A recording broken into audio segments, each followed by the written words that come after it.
Hey guys, it's Sarah here from New England Junk Journals, and I just want to share the progress that I've made so far on this Kantha-style quilt.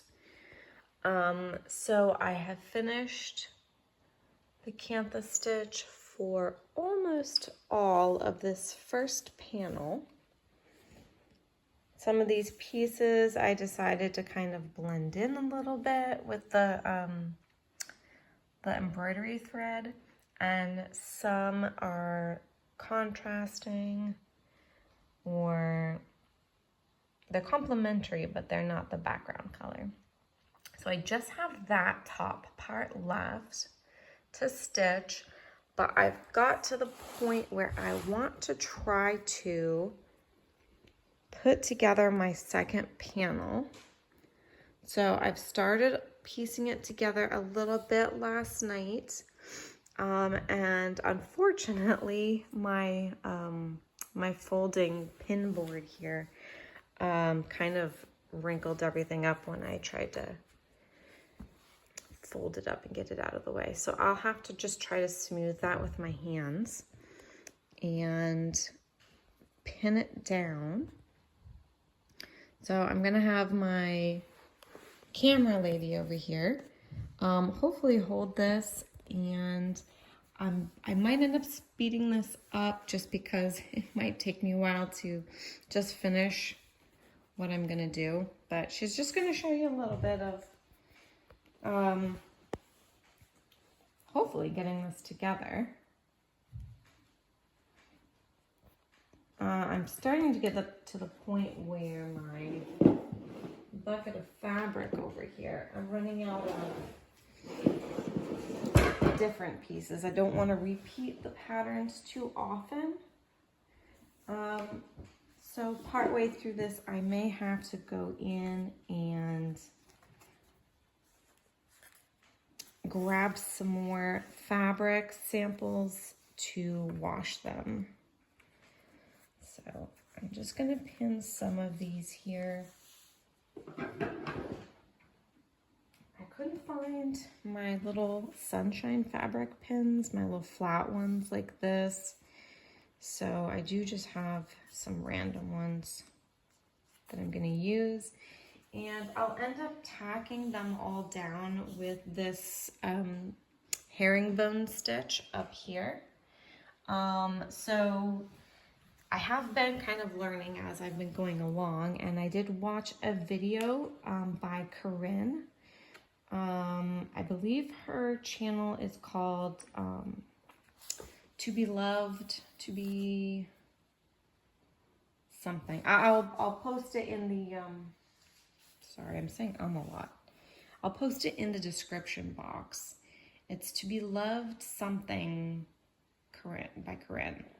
And she's been doing a quilt kind of like this, but she's been using 12 blocks, and she's gonna do a block a month for a year, and she'll do the piecing for the first half of the month and some embellishing on the second half of the month. And she's kind of done like an open collab with it. I will link to her channel so you can go see this. I'm not gonna really be doing the same project as her, so I'm not gonna put the hashtag in this video because it's really not the same. But she's doing an awesome open collab using Rachel's fabrics from Roxy Creations. And that's kind of the challenge that they're doing, is to kind of do a 12-month quilt using those fabrics. So these are like 90%, 99% almost fabric samples that I have gotten. And some of them are remnants. But they're all very nice quality, And they're things that I was able to salvage, or I guess you'd say, from quilt shops, fabric shops, upholstery shops, things that would have ended up in the landfill. Oh, this one might not go through.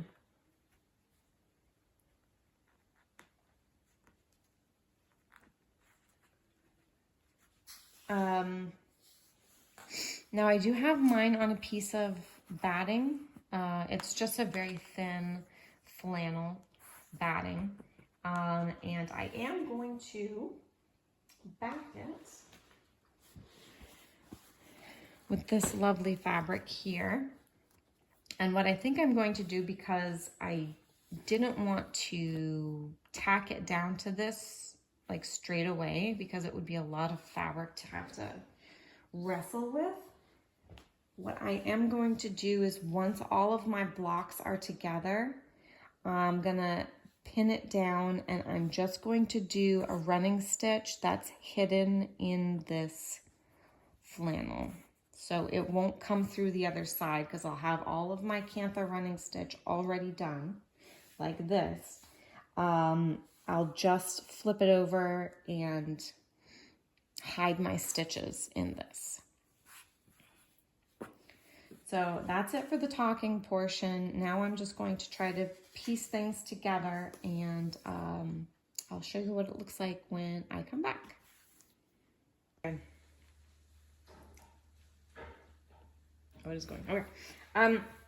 All right, so here is what I have so far for my placement. Ella, you want to just slowly pan around?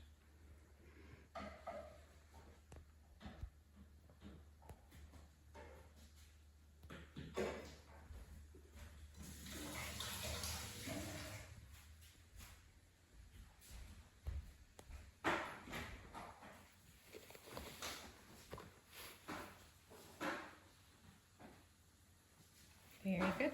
So now I'm just going to tack these down, and I have a single strand of just regular sewing thread tied at the end. Let me just shorten that up a little bit, because I have a feeling it's going to get caught.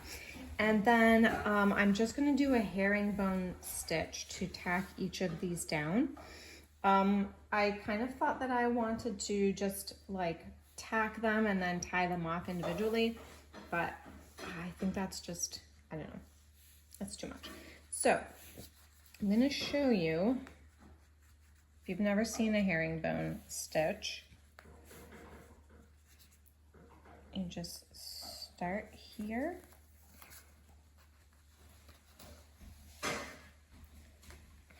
A lot of thread here, because I'm hoping to do it all together. You go through this way, and then you're going to come up here, and you're going to do the same thing. You're going to go in this direction.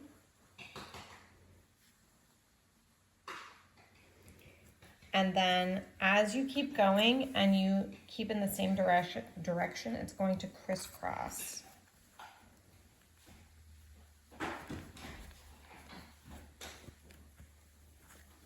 Now, hopefully, this is going to be strong enough to hold everything down. Ouch. And, oh my goodness, guys, I've picked myself with a needle way more times in the last 3 weeks than probably in my whole entire life. I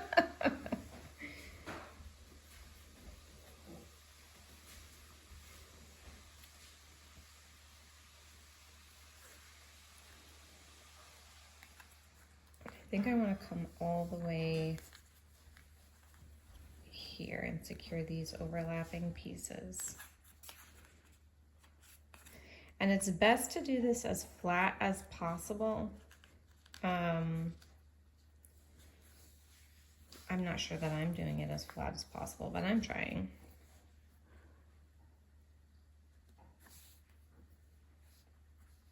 I'm going to come up here and get as many of these pieces together as I possibly can.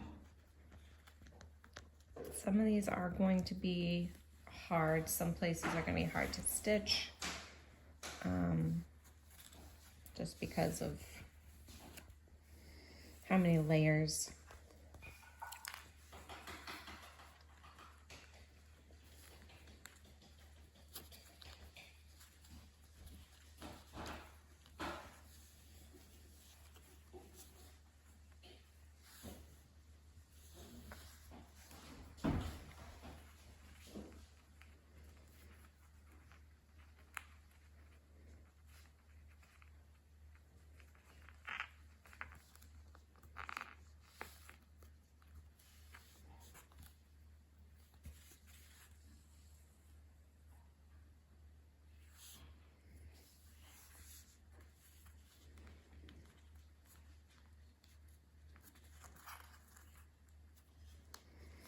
Now my panels are much bigger than either Rachel's panels that she's doing or Corinne's panels, so I'm hoping it's okay. That this is going to be as efficient to hold down my pieces as theirs are.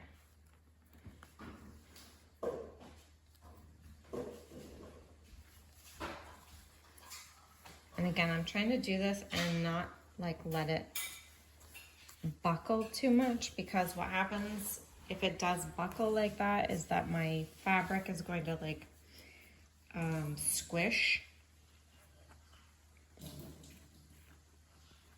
Just want to get that string out of there really quick.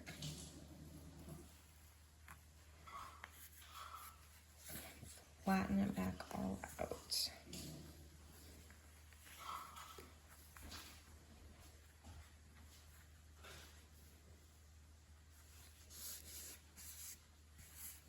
Yeah. All right, so yeah, I'm gonna try to just zigzag this way and then up this way and then back across again. And I'll show you what it looks like when it's all tacked down in just a few minutes. All right, so I have everything tacked down.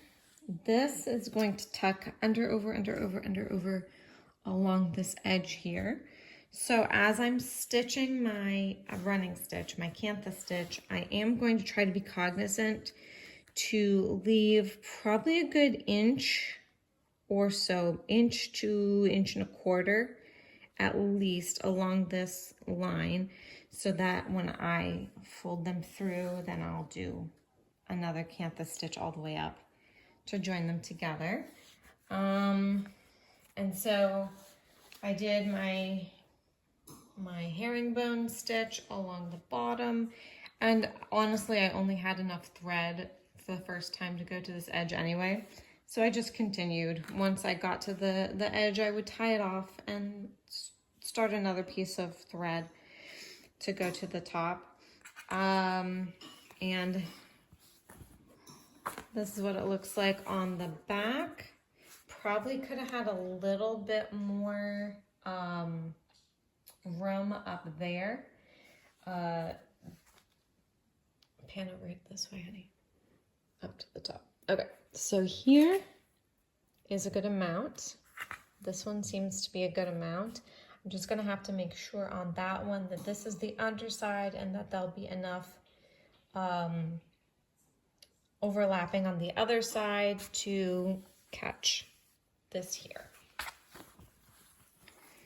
So yeah, I don't know. I think the first one took me about 2 to 2.5 weeks to finish. And we'll see how long this one takes. I'll show you some progress as I go along. Some of these are slightly, even with the tacking stitch, are a little bit displaced, but I'll fix that as I go. Definitely make sure that you pin this really well before you start your tacking stitch, and leave all the pins in until you're done with your tacking stitch. I probably could have done that better on this round, and there would have been a little bit less shifting, but I'm going to let myself make mistakes on this. This is my first quilt of any kind, never mind the style of quilt. So yeah, I'm gonna allow myself to make mistakes and leave them that way. This is my learning quilt, and I'm very happy with that right now. I'm content to have that and not try to be a perfectionist about it. So yeah, thanks guys, and I'll let you guys know how it's going as things progress. God bless, and I'll see you in the next video. Bye.